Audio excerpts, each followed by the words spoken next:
திமுகவை பொறுத்த வரைக்கும் மக்களுக்கு எதிராகவே ஆட்சி செய்து வருகிறார்கள். ஒரு போதையில் ஒரு வாலிபர் என்ன பண்ணியிருக்காரு, ஹெட் கான்ஸ்டபிள் அவரை கத்தியை வச்சு மிரட்டி, அப்போ இருந்த அமைச்சர் அம்மாட்ட கேட்டார். அம்மா சொன்னாங்க, என்ன வார்த்தை சொன்னாங்க தெரியுமா, என் அரசாங்கத்துக்குன்னு ஒரு மரியாதை இருக்கியா. ஏற்கனவே மதுரையில் நான் சொல்லியிருக்கேன்.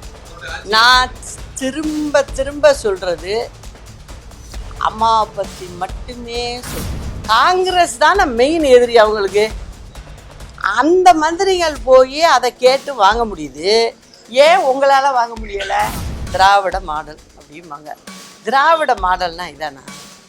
இப்படி செய்கிறது தான் திராவிட மாடலா? இதை தான் உங்களுக்கு அண்ணாலாம் சொல்லி கொடுத்துட்டு போனார. இன்றைய தினம் ஆங்கில புத்தாண்டு. உங்கள் அனைவருக்கும், தமிழக மக்களுக்கும் என்னுடைய ஆங்கில புத்தாண்டு வாழ்த்துக்கள். இந்த புத்தாண்டில் மன்னராட்சி ஒழிந்து மக்களாட்சி மலரும் ஆண்டாக இது இருக்கும் என்பதையும் தெரிவித்துக் கொள்கிறேன். திமுகவை பொறுத்த வரைக்கும் மக்களுக்கு எதிராகவே ஆட்சி செய்து வருகிறார்கள். இன்னைக்கும் அதே நிலைதான். சட்டம் ஒழுங்கு அப்படின்னு பார்த்தீங்கன்னா சுத்தமாக சரியாக இல்லைங்கிறது எல்லாருக்கும் வெட்ட வெளிச்சம். அது மட்டும் இல்லை, இப்போ 2-3 நாளைக்கு முன்ன திருத்தணி ரயில்வே ஸ்டேஷனில் ஒரு வடநாட்டு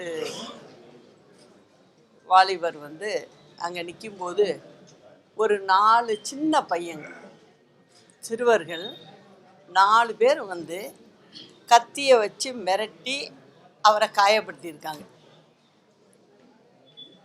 இது எப்போதும் நடந்ததில்லை. இப்போ திமுக ஆட்சி வந்ததுலேருந்து தொடர்ந்து இந்த நிகழ்வு நடக்குது. அது நடந்து முடிஞ்சு 2 நாள் ஆகலை. அதுக்குள்ளே ஒரு பட்டு புடவை வியாபாரி அதே திருத்தணி காவல் இது ரயில்வே ஸ்டேஷன் பக்கத்தில் அவரையும் சிறுவர்கள் அடித்து குத்தி தொந்தரவு பண்ணியிருக்காங்க. அதுக்கப்புறம் போலீஸ் வருது. இது எல்லாமே ஒரு வார காலத்தில் நடந்தது தான் நான் சொல்லிக்கிட்டு இருக்கேன். திருப்பூரில் ஒரு கோவில் திருவிழா. அந்த கோயில் திருவிழாவில் கிட்டத்தட்ட 500-1000 பேர் வரிசையில் சுவாமி தரிசனத்துக்கு நின்றுக்கிட்டு இருக்காங்க. அங்கே ஏற்கனவே போலீஸ் பந்தோபஸ்து மக்களுக்காகவும் போட்டிருக்காங்க. அப்படி இருக்கிற இடத்துல ஒரு போதையில் ஒரு வாலிபர் என்ன பண்ணியிருக்காரு, ஹெட் கான்ஸ்டபிள் அவரை கத்தியை வச்சு மிரட்டி அடிக்க ஓடியிருக்காரு. மற்ற காவலர்கள்லாம் போய் அவரை காப்பாற்ற நினச்சிருக்காங்க. காக்கி சட்டை போட்டதுக்கே அர்த்தம் இல்லாமல் இருக்குது. போலீஸ் டிபார்ட்மெண்ட்டில் வேலை செய்கிறவங்களே, காவல்துறையில் உள்ளவங்களே ஒரு ரவுடி போய் ரோட்டில் வெட்ட வெளிச்சத்தில் பக்கத்துலேயே மக்கள் ஒரு 20 அடியிலேயே மக்கள் வரிசையாக நிற்கிறாங்க. அந்த இடத்துல இது நடக்குது. இதுக்கு இந்த காவல்துறைக்கு பொறுப்பேற்று நடத்திக்கிட்டு இருக்கிறது யார்? முதலமைச்சர். முதலமைச்சர் வாயே திறக்க மாட்டேங்கிறார், எதுவும் சொல்ல மாட்டேங்கிறார். அது காவல் அதிகாரிகளுக்கு என்ன இவர் பேசுகிறாரு, என்ன செய்கிறாருங்கிறதே தெரியல. காவல்துறை அம்மா இருக்கும்போது எப்படி இருந்தது, இதே தமிழ்நாட்டு காவல்துறைங்கிறது எல்லாருக்கும் தெரிஞ்ச விஷயம்.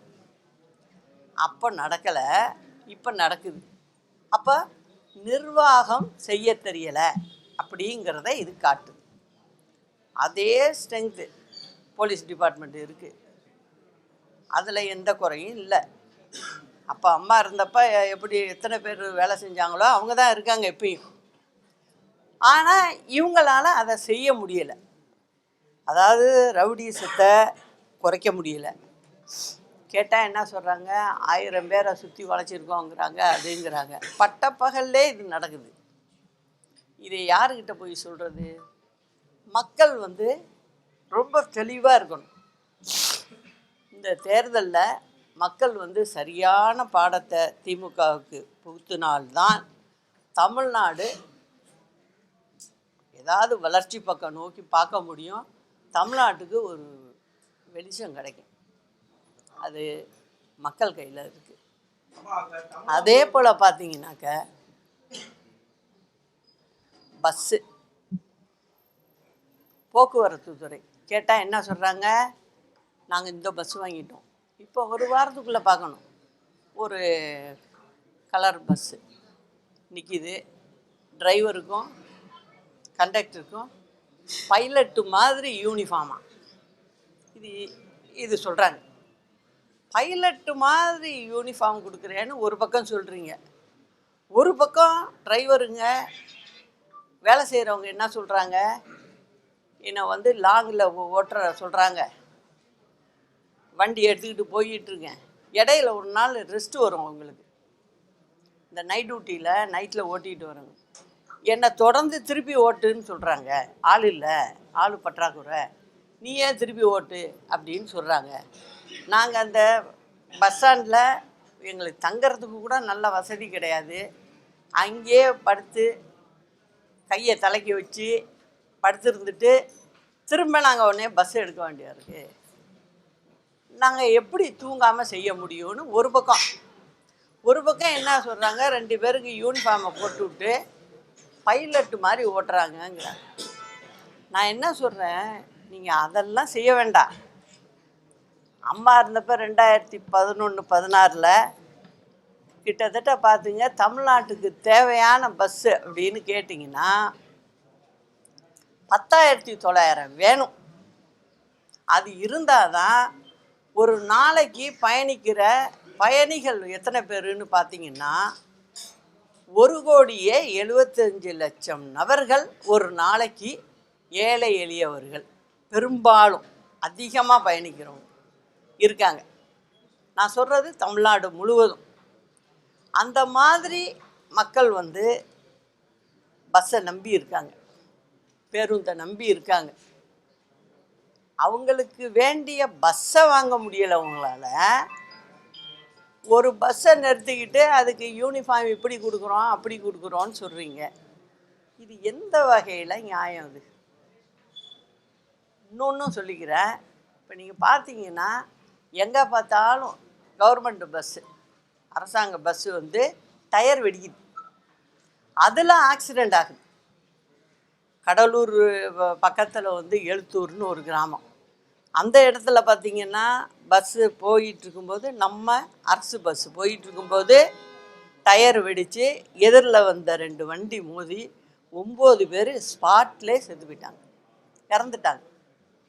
இந்த மாதிரி இறப்புகள் அதிகமாக இருக்குது.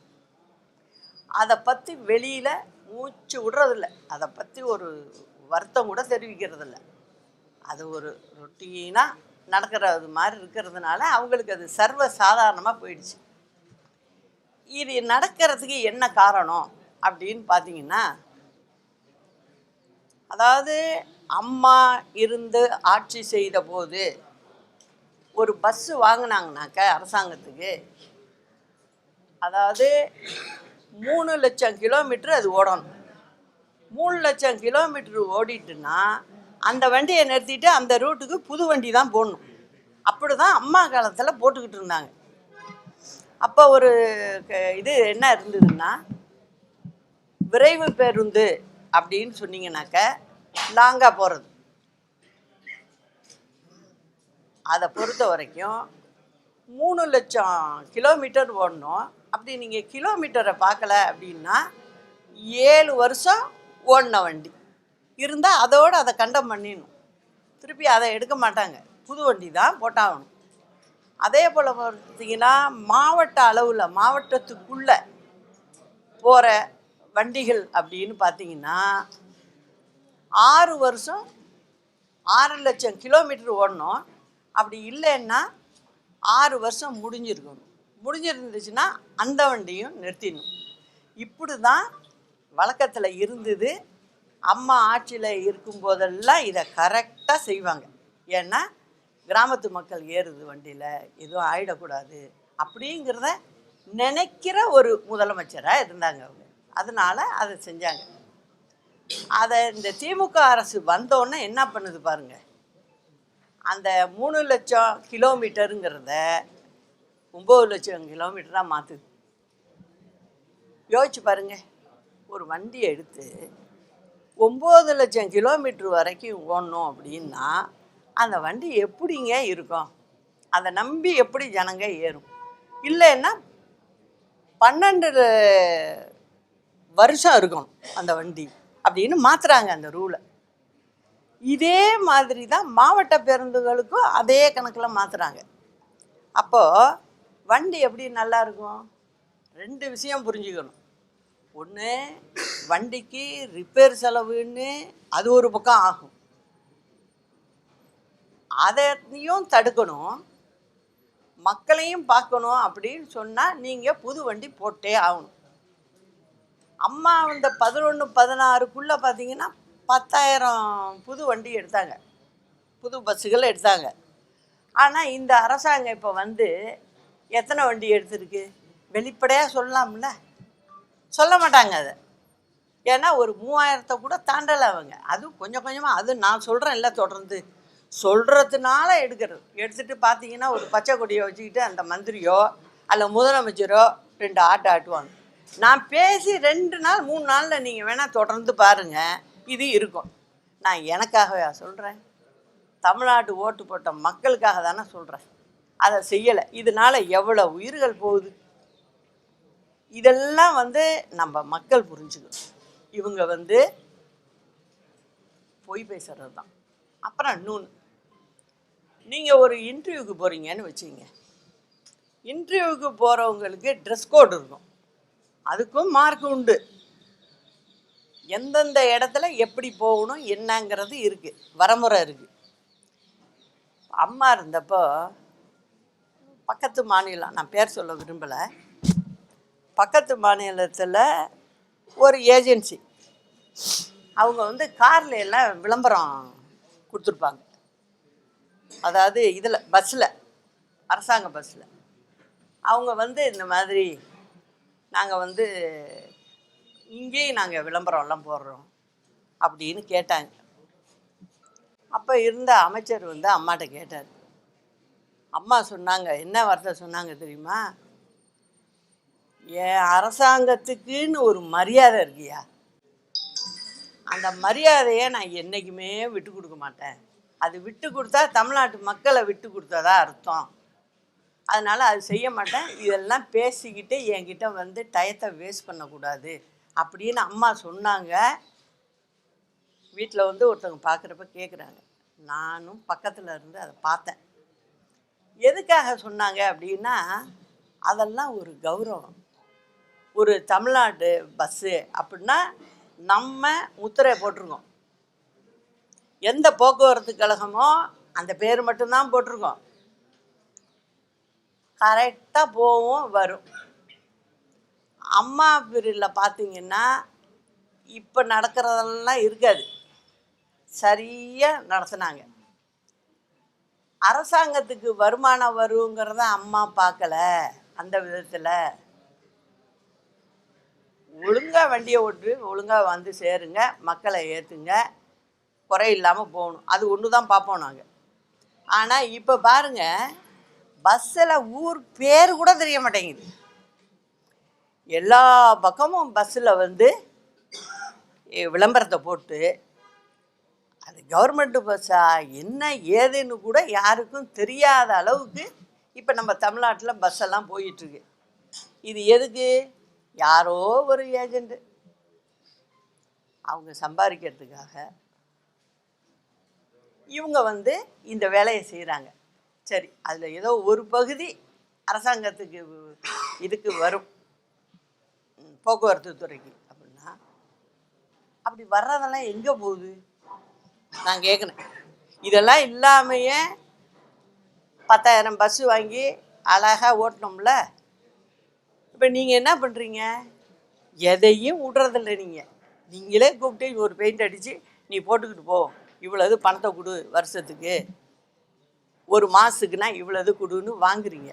அப்புறம் ஏன் உங்களால் பஸ்ஸு வாங்க முடியலை, எதுவும் செய்ய முடியலை? இதெல்லாம் மக்கள் சிந்திச்சு பார்க்கணும். அது எதுக்காக நான் இவ்வளோ தூரம் சொல்கிறேன் அப்படின்னா, அந்த அளவுக்கு நிர்வாகம் அவ்வளோ கேவலமாக போயிட்டுருக்கு. இதெல்லாம் நிறுத்தி ஆகணும் அப்படின்னா அது யார் கையில் இருக்குது? மக்கள் கையில் தான் இருக்குது. அதே மாதிரி பாருங்க, இப்போ திடீர்னு இப்போ தேர்தல் வரப்போகுதுல்ல, உடனே ஒரே விளம்பரம் தான். விளம்பரத்தில் ஏமாறுவாங்களே யாராவது என்ன அப்படின்னு பார்க்குறதுக்கு என்ன சொல்கிறாங்க? இப்போ விவசாயிகள்லாம் நீங்கள் இலவச மின்சாரம் அதுக்கு வேணுங்கிற உடனே என்ன பண்ணுங்க, போய் அப்ளிகேஷனை கொடுத்து ஃபில்லப் பண்ணி உடனே நீங்கள் சேருங்கிறாங்க. நீங்கள் இதை சொல்லிக்கிட்டு தான் ஆட்சிக்கு வந்தீங்க. இந்த காலமும் முடிய போகுது, உங்கள் பீரியடும் முடிய போகுது. இப்போ நீங்கள் புதுசாக ஒரு திட்டம் மாதிரி இதை சொல்கிறீங்க. ஏற்கனவே பணம் கட்டியிருக்கவங்க எவ்வளோ பேர் தெரியுமா? 6 லட்சம் பேர். 6 லட்சம் பேருக்கு இந்த 4.5 வருஷம் 4.25 வருஷம் இப்போ முடிஞ்சு போச்சு. நீங்கள் யாருக்கும் விவசாய மின்சாரத்துக்கு, இலவச மின்சாரத்துக்கு நீங்கள் யாருக்குமே கனெக்ஷன் கொடுக்கல. ஆனால் இப்போ புதுசாக ஒன்று சொல்கிறீங்க. இந்த 6 லட்சம் பேர்கிட்ட டெபாசிட் வாங்கி இருக்கிறதே கிட்டத்தட்ட எவ்வளோ கோடிக்கு தெரியுமா போகுது? அந்த ஏழை விவசாயிங்கள்ட்ட அவங்களுக்கு நீ இன்ன வரைக்கும் கொடுக்கல நீங்கள். ஆனால் இப்போ புதுசாக என்ன சொல்கிறீங்க? நாங்கள் இலவச மின்சாரம் கொடுக்குறோம், எல்லோரும் அப்ளை பண்ணுங்க, எல்லோரும் பதிவு பண்ணுங்க அப்படின்னு சொல்கிறீங்க. இது எந்த விதத்தில் நியாயம்? அது நீங்கள் 6 லட்சம் விவசாயிகள்கிட்ட பணத்தையும் வாங்கிக்கிட்டு டெபாசிட்டையும் வாங்கிக்கிட்டு இன்ன வரைக்கும் அவங்களுக்கு நீங்கள் கனெக்ஷன் கொடுக்காம இருக்குது. இதுதான் நான் இது ஒரு குறிப்புக்கு தான் ஒன்று சொல்கிறேன். இந்த மாதிரி இந்த திமுக என்னென்ன சொல்கிறாங்கங்கிறீங்க. அப்போ ஆட்சிக்கு வர்றதுக்கு முன்னே என்ன சொல்கிறாங்க? எதிர்கட்சி தலைவராக வேற இருக்கார். அவர் இருக்கும்போது எனக்கு தெரியலை, பண நிர்வாகம் எப்படி இருக்குன்னு தெரில அப்படின்னும் இந்த திமுக சொல்ல முடியாது. அவங்களும் சட்டசபைக்குள்ளே எதிர்கட்சியாக உட்காந்துருக்காங்க. எப்படி அவங்களுக்கு தெரியாமல் இருக்கும்? என்ன சொல்கிறாங்க அவங்க? நாங்கள் வந்தோடனே எல்லாருக்கும் வேலை வாய்ப்பை உருவாக்கி கொடுத்துருவோம் அப்படிங்கிறாங்க. எவ்வளோ வேலை வாய்ப்பை நீங்கள் உருவாக்கி கொடுத்துருங்க? நீங்கள் வந்ததுக்கப்புறம் கம்பெனிகளை 3 தான் பெருசு. இப்போ ஒன்று மட்டும் ஒழுங்காக செஞ்சுக்கிட்டு இருக்கு. உங்கள் கட்சி சம்மந்தப்பட்ட வேலைகளை இந்த அரசாங்கத்தில் இருந்துக்கிட்டு அழகாக செஞ்சுக்கிட்டு போகிறீங்க. இப்போ திருப்பூரில் போய் என்ன பண்ணுறீங்க? மகளிர் மாநாடு அப்படிங்கிறீங்க. அங்கே கிட்டத்தட்ட 30 லட்சம் பேருக்கு மேலே பெண்கள் வேலை இழந்து இருக்காங்க. அந்த ஊரில் போய் நீங்கள் மாநாடு கூட்டுறீங்க, அழைச்சிட்டு உட்கார வச்சு அனுப்புறீங்க. ஆனால் அவங்களுக்கு வேலை வாய்ப்பு போனதை பற்றி பேச காணோம். அவங்களுக்கு வேலை வாய்ப்பை திருப்பி உருவாக்கி கொடுக்க முடியலை. இதுதான் இந்த திமுககாரங்களுடைய வேலையாக இருக்குது. என்ன சொன்னாங்க முதல்ல? நாங்கள் தூய்மை பணியாளர்களுக்கு வேலை கொடுப்போம், வேலை இல்லை எல்லாருக்கும் நாங்கள் கொடுப்போம். நாங்கள் இப்போ எங்கே பார்த்தாலும் போராட்டம். தூய்மை பணியாளர்கள் போராட்டம் ஒரு பக்கம் நடக்குது, செவிலியர்கள் போராட்டம் ஒரு பக்கம் நடக்குது, ஒரு பக்கம் அரசு ஊழியர்கள் போராட்டம் ஒரு பக்கம் நடக்குது, இடைநிலை ஆசிரியர்கள் வேலை சம்பந்தம் போராட்டம் நடக்குது. ஆக எங்கே பார்த்தாலும் போராட்டம்தான். திமுக அரசாங்கம் வந்ததுலேருந்து வெறும் போராட்டம் தான். அவங்க நெஞ்ச தொட்டு சொல்லணும், நான் ஒழுங்காக நாங்கள் எல்லாம் செஞ்சுக்கிட்டு இருக்கோம் அப்படின்னு சொல்லணும். அந்த மாதிரி சொல்லலை. அவங்க என்ன சொல்கிறாங்க? ஏமாத்து வேலை தான். எப்படி தேர்தல் அறிக்கை கொடுத்தாங்க? அதே மாதிரி இப்போ ஒன்று செய்வோம். இப்போ என்ன பண்ணிக்கிட்டாங்க, மாடர்னாக செய்கிறாங்க. எதா இருந்தாலும் விளம்பரமாக கொடுத்துட்றாங்க. எல்லோரும் பதிவு பண்ணுங்க, உடனே கிடைக்கும் அப்படின்னு சொல்கிறாங்க. இந்த நிலை மாறணும்னா அம்மாவோட ஆட்சி வந்தால் தான் இதுக்கெல்லாம் ஒரு முடிவு கட்டி இதை திருப்பி சரி பண்ணுறதுக்கே அவ்வளவு குழப்படியாக இருக்குது. எந்த அளவுக்கு அதை ஒரு இதை வீணாக்கி வைக்கணுமோ அந்த அளவுக்கு வச்சுருந்தாங்க. அம்மா விட்டப்ப எப்படி இருந்தது, இப்போ எப்படி இருக்குது, நீங்கள் எவ்வளோ கடன் வாங்கியிருக்கீங்க, இதுக்கு ஒரு மாதத்துக்கு 6000 கோடி வட்டி கட்டுறோம். இப்போ கட்டிக்கிட்டு இருக்கோம், 6000 கோடி வட்டி கட்டிக்கிட்டு இருக்கோம். இன்னும் எவ்வளவு வாங்குவீங்க இந்த தேர்தல் அறிவிப்பு வர்றதுக்குள்ள, எப்படி தமிழ்நாடை விட்டுட்டு போக போகிறீங்க அப்படிங்கிற நிலைமையில தான் இப்போ தமிழ்நாட்டு மக்கள் இருக்கு. திருத்தணி சம்பவத்துல காவல்துறையினுடைய விளக்கத்தை நீங்க எப்படி பாக்குறீங்க? ரொம்ப குறிப்பா ஹெல்த் மினிஸ்டர் மாசூத் என்ன சொல்றாரு அப்படின்னா, தமிழகத்துல ட்ரக் புழக்கமே இல்லை அப்படின்னு சொல்றாரு. அவர் சொல்லுவாருங்க, ஏன் சொல்ல மாட்டாரு? அவங்க அரசாங்கத்தை அவங்க சப்போர்ட் பண்ணி தானே பேசணும். அதனால பேசியிருக்கலாம். ஏன்னா இப்போ இங்கே வேணா என்ன சொல்கிறாரு, கஞ்சா கிடையாது அப்படிங்கிறாரு. வேத விதமான போதைப் பொருள்கள் தமிழ்நாட்டில் இல்லைன்னு சொல்லுங்க பார்க்கலாம். இதுக்கு யார் காரணம்? யார் யார் இதில் சம்மந்தப்பட்டிருக்காங்க? நடவடிக்கை இல்லைங்கிறப்ப என்ன அர்த்தம்? அது எல்லாருக்கும் புரிஞ்ச அர்த்தம் தான். அது அந்த அளவுக்கு மோசமாக இருக்குது. ஸ்கூலில் பள்ளிக்கூடத்துல எல்லாம் 10ஆம் கிளாஸ் படிக்கிற பையன், 8ஆம் கிளாஸ் படிக்கிற பையன்லாம் இன்றைக்கி அவங்கிட்ட பொட்டலத்தை கொடுத்து, நீ பாக்கெட் மணி இந்தா, ஒரு நாளைக்கு 200 ரூபா வச்சுக்க, ஒரு நாளைக்கு 300 ரூபா வச்சுக்க, நீ இதை விற்று கொடுன்றான். இது வருது. இதை ஏன் இந்த அரசாங்கத்தினால நிறுத்த முடியலை? நிறுத்துறதுக்கான முயற்சிகள் எதுவுமே கிடையாது. போலீஸே பயப்படுது. உண்மை என்னன்னா அதான், போலீஸ் ஒன்றும் பிடிக்க முடியாத போலீஸ் இல்லை. தமிழ்நாட்டு போலீஸை பொறுத்த வரைக்கும் அப்படி பிடிக்க முடியாதவங்கெல்லாம் கிடையாது. நான் அதை ஒத்துக்கவே மாட்டேன். ரொம்ப எஃபிஷியண்ட்டு, நல்லா செய்யக்கூடியவங்க தான். ஆனால் பெரிய பெரிய இந்த கவர்மெண்ட்டுக்கு நெருக்கமானவங்களே அதில் இருப்பாங்க அப்படின்னு சந்தேகப்படும். அப்படி இருக்கும்போது கிட்ட போக பயப்படுவாங்க தான். இதுதான் நடக்குது. இதனால என்ன, இந்த சின்ன வயசில் வளர்கிற பிள்ளைங்களுடைய வாழ்க்கையே சிதைக்கிற மாதிரி போயிட்டு. இதுக்கெல்லாம் முடிவு கட்டியே ஆகணும். நிச்சயம் அது நடக்கும். அம்மாவோட ஆட்சி நிச்சயம் வரும். இது எல்லாம் களையப்படும். அப்போ பாருங்க இந்த போலீஸ் டிபார்ட்மெண்ட்டு எப்படி வேலை பார்க்குது.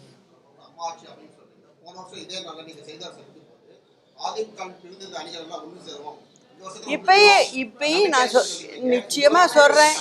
இல்லை, நீங்கள் ஏன் அப்படி நினைக்கிறீங்க? ஒரே நாளில் நடக்கலாம்ல?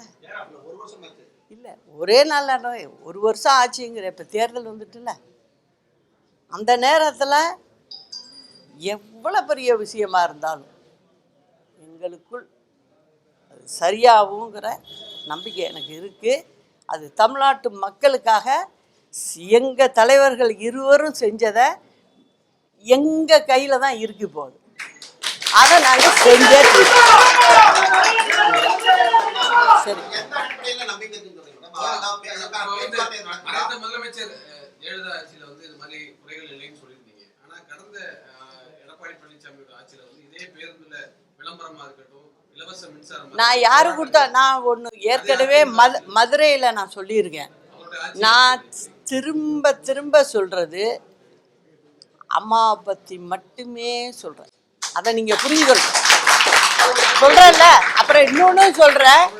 எந்த ஆட்சியாக இருந்தாலும் நான் இப்போ திமுக காரவங்க மாதிரி இருக்க மாட்டோம். நாங்கள் அம்மாவும் சரி, கூட இருந்த நானும் சரி. நல்லா புரிஞ்சுக்கணும் நீங்கள். இப்போது திமுகவில் ஒரு மந்திரி பிடிச்சி பேசுகிறாருன்னா அவரை தூக்கி போட இப்போ உள்ள முதலமைச்சருக்கு பயம். ஏன் பயம்? எதுக்காக பயப்படணும்? தூக்கி போட வேண்டியது தானே. நீ மக்களை பேசிக்கிட்டு நீ எப்படியா நீ மந்திரியாக இருக்க முடியும்னு கேட்கணுமா இல்லையா? ஆனால் அம்மா நான் என்னை பொறுத்த வரைக்கும் அம்மா எப்படி செயல்பட்டாங்களோ அதே மாதிரி என் கண் பார்வையில் வரும்போது இந்த தவறுகள் இருக்காதுங்கிறத ஆணித்தனமாக நான் சொல்லுவேன். இன்னொன்று சொன்னேன், இதில் நான் போய் பார்த்தேங்க, தஞ்சாவூர் பக்கம் டெல்டா மாவட்டத்தில் விவசாயத்தில் சில பிரச்சனைகள் இருக்குது, அது வண்டி பிரச்சனை பெரிய பிரச்சனையாக இருக்குது அப்படின்னு ஒரு ரிப்போர்ட்டர் உங்களை போல தான் கேட்டார். அம்மா இது இது அதிமுக ஆட்சியில் அதிமுக ஆட்சின்னா சொல்லுங்கள் அப்படின்னு. அப்போ சொன்னார், இவங்க இதில் வந்துச்சுன்னு சொல்லி. என்னை பொறுத்த வரைக்கும் யார் செஞ்சாலும் மக்களுக்கு இடையூறாவோ தவறாவோ செஞ்சால் யார் செஞ்சாலும் தப்பு தான். அதை தான் இன்றைக்கும் சொல்கிறேன். அதாவதுங்க ஒன்னே ஒன்று சொல்கிறேன். இப்போ தமிழ்நாட்டு முதலமைச்சருக்கோ அவங்க அமைச்சரவையில் உள்ளவங்களுக்கோ இப்போ ஒருத்தர் சொல்கிறார், ஹெல்த் மினிஸ்டர் சொல்கிறார், சுகாதாரத்துறை மந்திரி இங்கே கிடையவே கிடையாதுங்கிறாரு. நான் ஒன்றே ஒன்று சொல்கிறேன் அவர்கிட்ட, இப்போ 10 பேரை அன்றைக்கி பிடிச்சாங்கல்ல, பிடிச்சவங்கள இமீடியட்டாக ப்ளட் டெஸ்ட் பண்ணுங்க. நீ இங்கே தானே சுகாதாரத்துறை அமைச்சர், என்ன ரிப்போர்ட் வருதுன்னு பாருங்கள். கவர்மெண்ட்டில் மட்டும் பண்ணாதீங்க, ப்ரைவேட் ஹாஸ்பிட்டலையும் கொடுத்து பண்ணுங்க. அதில் அந்த பையன் என்ன சாப்பிட்ருக்கான் என்னங்கிறது தெளிவாக தெரியும். இன்றைக்கி உள்ள விஞ்ஞான உலகத்தில் கண்டுபிடிக்க முடியாது எதுவுமே இல்லை, கண்டுபிடிக்க முடியும். இது ஒரு சுகாதாரத்துறை அமைச்சராக இருந்துக்கிட்டு இந்த மாதிரி சொல்லலாமா? எவ்வளோ பெரிய தவறு இது. எத்தனை வீட்டு பிள்ளைங்கள் இன்றைக்கி ரோட்டில் நிற்கிது, கத்தியை தூக்கிட்டு நிற்கிது. இதுக்கெல்லாம் மூல காரணம் யார்? உங்கள் அரசாங்கம்தான்.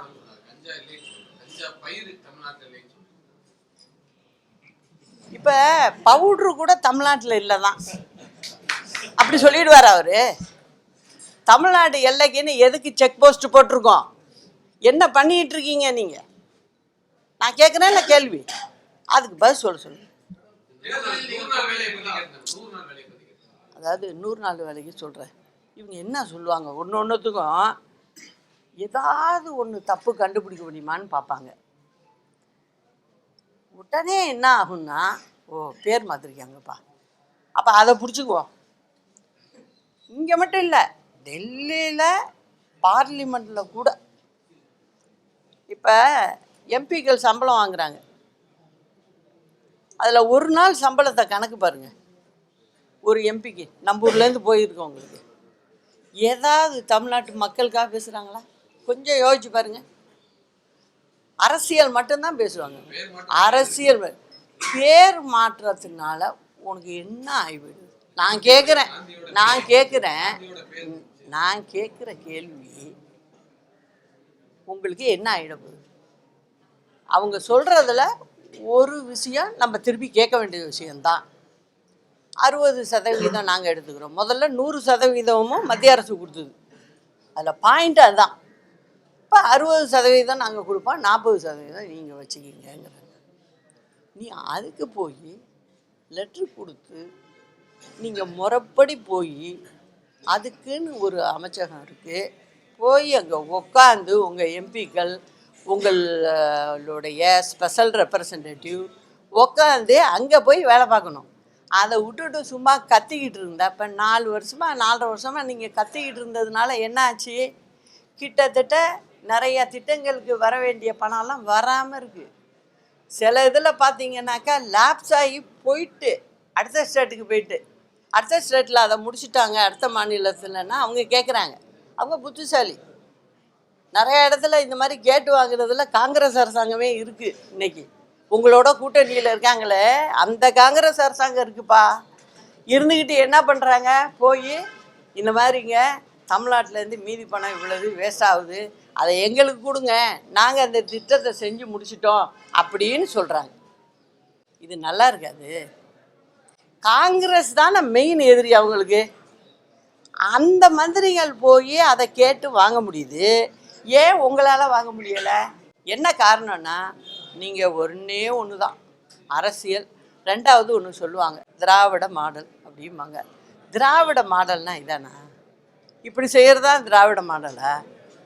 இதை தான் உங்களுக்கு அண்ணாலாம் சொல்லி கொடுத்துட்டு போனார இல்லையே. நீங்கள் வீண் விதண்டாம் பேசிக்கிட்டு இதுக்காக நம்ம ஆட்சிக்கு வரோம். நம்மளுக்கு இருக்கிறத 60 மாதம், அந்த 60 மாதத்தை பாசிட்டிவாக நல்ல விதமாக செயல்படுத்தி நம்ம மக்களுக்கு என்ன நம்ம அதிலேருந்து எடுத்து கொடுக்க முடியும், அவங்கள எப்படி நம்ம வாழ வைக்க முடியும் அப்படின்னு தான் பார்க்கணுமே ஒழிய, இது மாதிரியெல்லாம் அரசியலுக்கு முடிவு கட்டுறது தான் என்னோட வேலை. இதை தான் நான் செய்வேன்.